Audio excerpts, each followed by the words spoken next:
I loved Boundaries by Doctors Henry Cloud and John Townsend. The book was fantastic. It was easily the most surprising book for me in 2021 in terms of blowing me away from the expectations I had going into the book. The book changes the way I view so many of the different relationships in my life, especially those that are marred by serious sin issues. And just like the 5 love languages, this important book on relationships went from the initial bestseller hit to then applying the teachings in that original book to all of the various relationships in our lives, like marriage and leadership, and in the book that I am reviewing now on boundaries with teens. First, I just want to say I think you might gain more from Boundaries with Teens if you have not read Boundaries, as some of Dr. Townsend's best advice comes from information and practices that you probably could have gleaned by reading Boundaries. And so I gotta say, if you are a parent and you have not read Boundaries, you must read Boundaries with Teens.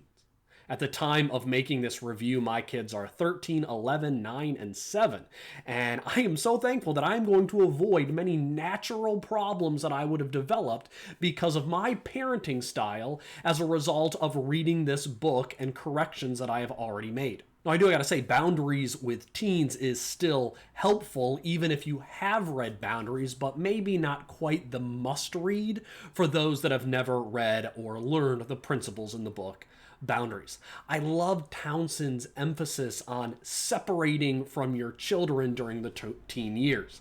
Now, that might sound a little scary, but what Townsend is talking about is setting up boundaries so that you are preparing your children to become the adults you want them to be while they're still at home. You see, we need to give our children opportunities to fail and succeed. We can't bail them out and take away the consequences of poor decisions every time they fall. They should mess up and feel the results of those mistakes that they have made. Because as Townsend explains, parents teach their children primarily through experiences, even more than through teaching and talking. Your teen doesn't need any more lectures. They need the chance, the opportunity to feel the pain of putting off until tomorrow what they should do today and not be saved at the last minute by mom and dad. I also appreciated the reminder that we need to remove the burden from our shoulders or feel like it is our responsibility to make our teens happy. We cannot make our teens happy and protect them from everything that this world will throw at them. They will have bad friends, fail tests, get dumped, be mocked, get speeding tickets, and those things will make them miserable. And you shouldn't prevent that misery. You shouldn't blame yourself when it happens to your teens. Instead, confront those situations through faith in our God, through faithfulness to His Word, because we want our children to learn from victories in their teen years, failures in their teen years, and also the impacts of sin that others are going to bring into their lives at this time. That will help them to see the wisdom of walking according to the holiness of God's Word. Avoiding all of those situations will rob your teens of learning important lessons that will help carry them into adulthood. It's not your job to get your teens to agree or to be happy with you. Your job is to help him or her live within the parameters of reasonable realities. One of the most helpful parts of the book was understanding the development process that we all go through in the teen years. An example, the teen brain can't edit well, and your adolescent might not mean what she says. Teens can't edit their words well, and so they're going to, at times, say nasty, terrible insults. They're going to come right out of their mouths.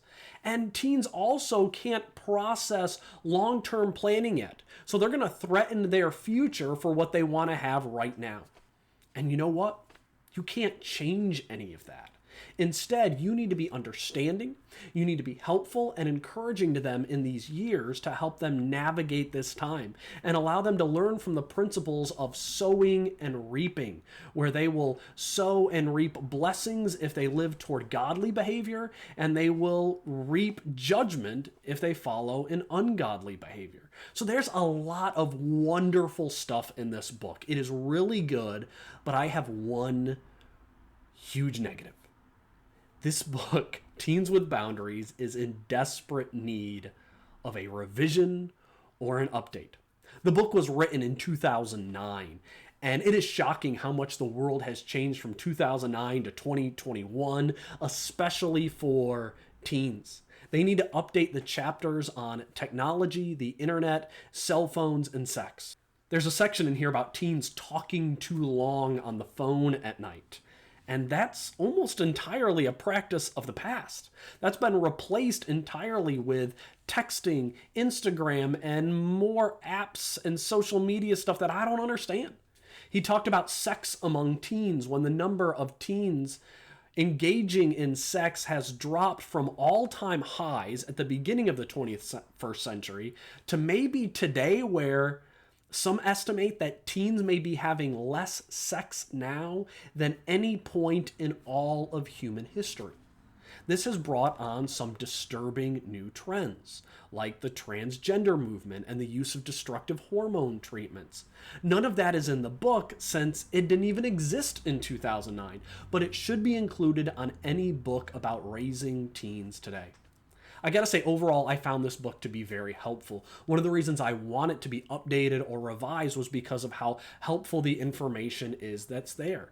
Parents with teens who skip this book are going to be missing out on a lot of wisdom that God would want them to have while raising their teens. So if you care about your teenagers, you should read Boundaries with Teens. That being said, though, if anyone from Zondervan ever watches this, Dr. Townsend, if you watch this, please give us an update of your book. I really enjoyed it. I found it really helpful. I just want you to talk about some of the things that have changed from 2009 up until today. If you've enjoyed this review and you want to stay engaged in the wonderful world of Christian literature, I'd encourage you to subscribe to the Rev Reads YouTube channel.